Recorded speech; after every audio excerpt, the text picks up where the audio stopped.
Good day. This is your friend, Emeritus Professor Stephen Adei.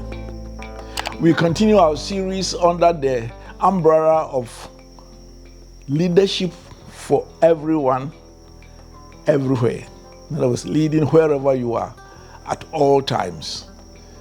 We are currently considering organizational leadership.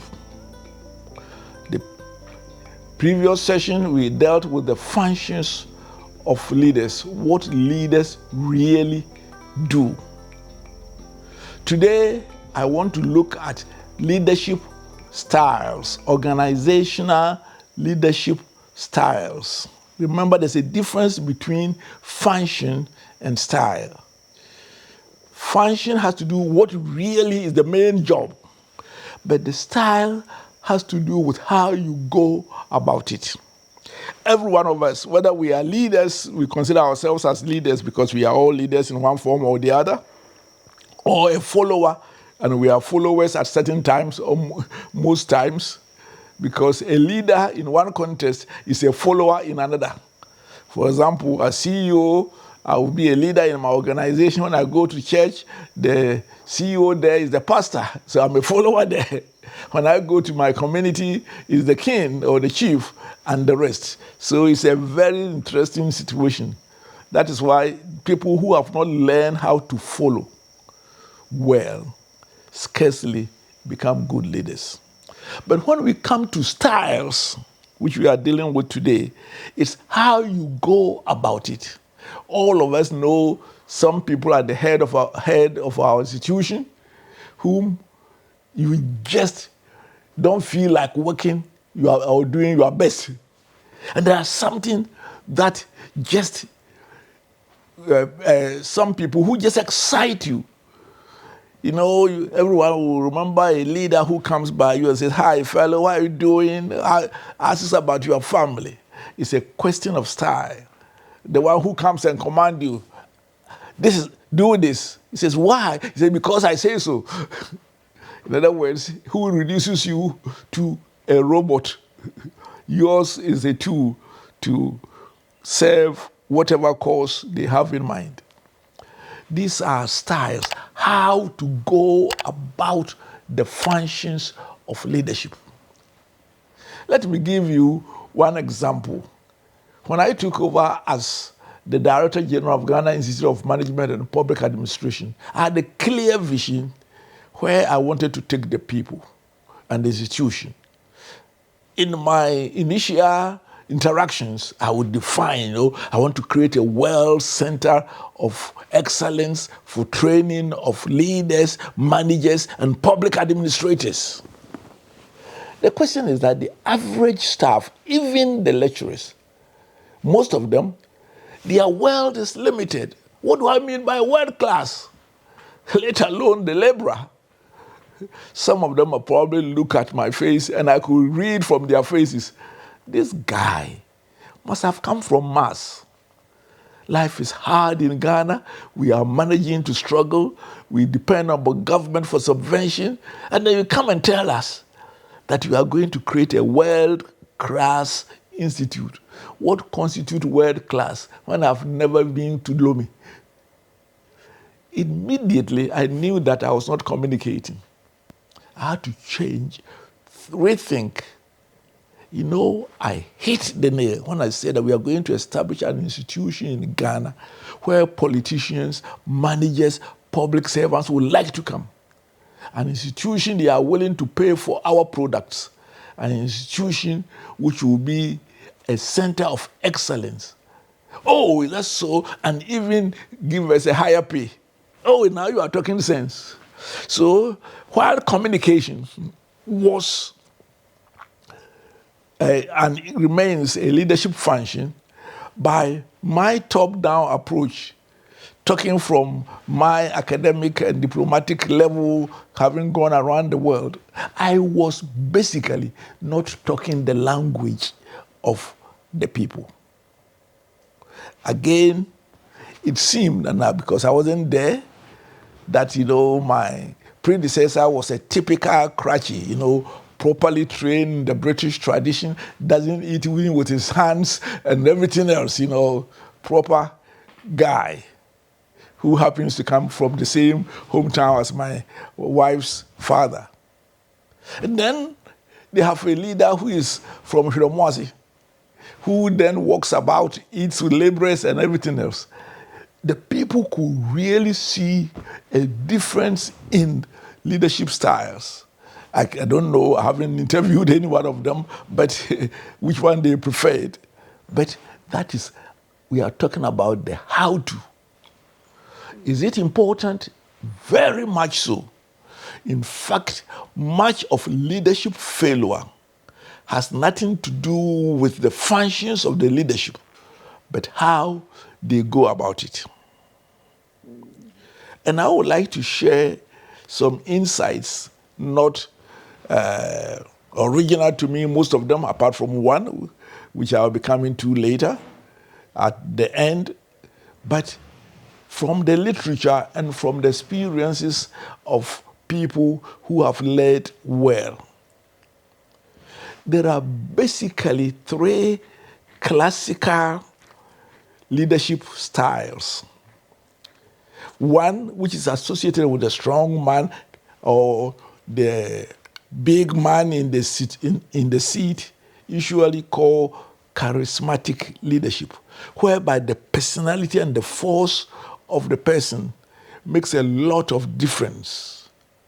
And that doesn't mean that they are necessarily loud. For example, in Ghana, I can talk about a few of them. Rawlings was a bit loud, has a good physique. He fills the space. And even when he makes a boom speech, few people will question it because of his wonderful way of speaking, especially the youth. So much so that I wasn't in Ghana, then I was doing my PhD, when he killed leaders of our nation. And the way they were selected, it means it was equalization. He didn't want one tribe to think. And for me, it was so painful because I had a visit of Air Commodore Amedome, and he came to visit us in Australia. Very handsome, tall, nice-looking man. He gave you the impression of a guy you want to emulate. And then in a few months' time, he was killed. And then Feli was also known to me because the younger brother was my classmate. But it was quite surprising. The young people were doing what? Let the blood flow. This is the power of a charismatic leader. They can effect change, start new organizations, movements, I might say for better or for worse. For worse, you have people like, what is the German who caused also much trouble in the Second World War, Hitler. He talks and then people, but a lot of good organizations have started by charismatic leaders. However, charisma here is not so much of you are being that imposing personality, but you are having a presence. I was a young man when Dr. K. Busia was Prime Minister of Ghana. Of course, I'm not going back to Nkrumah, who is also a charismatic leader, and my time will not allow me. But Busia was totally adored by the politicians of his group. I mean, they didn't even call his name, just Prof. And yet, he didn't have much of these physical expressions, command. He talks without any derogatory implications of gender. He said, like a woman, no cut. But his views were such that he was an influencer. When I was a student in the university, another fine gentleman, and of course I called him that because I admired him, Professor Kwapon, who was our vice chancellor. He had a personality. He speaks, and his demeanor makes you, even when you feel like going on strike, which we did our first one in 1968, you want to really consider what he's saying. But the single difference of a charismatic, not difference, distinguishing mark of a charismatic leader is that much of it depends on the influence of their personality. And oftentimes, they have been used for great ventures. The only trouble is this: they tend to have things focused on them, and in their absence, God forbid, when they die early, their change process gets a bit thwarted and often aborted. Charisma is an addition if you have the other characteristics that make a good leader. Charisma is not enough in an organization, in a community, or a nation. It has to be backed by competence, my 3 C's: competence, character, and a demonstrable care for your people. If your charisma is going to propel them to higher levels, and if you have integrity and credibility, and in addition, charisma, we say in my language, na eto abongum, that is the marsh yam has fallen in the right place in the palm oil. The second, which historically from the studies received bad review, is transactional leadership. Transactional leadership, which unfortunately we have most in Africa, is where they want to use inducement as their major tool of leadership. So it could be just salary. If you do this, I'll give you a salary increase. If you don't do this, you are going to be fired. And I must say that sometimes I have to watch myself because I have transactional leadership in me and I have to deliberately manage it.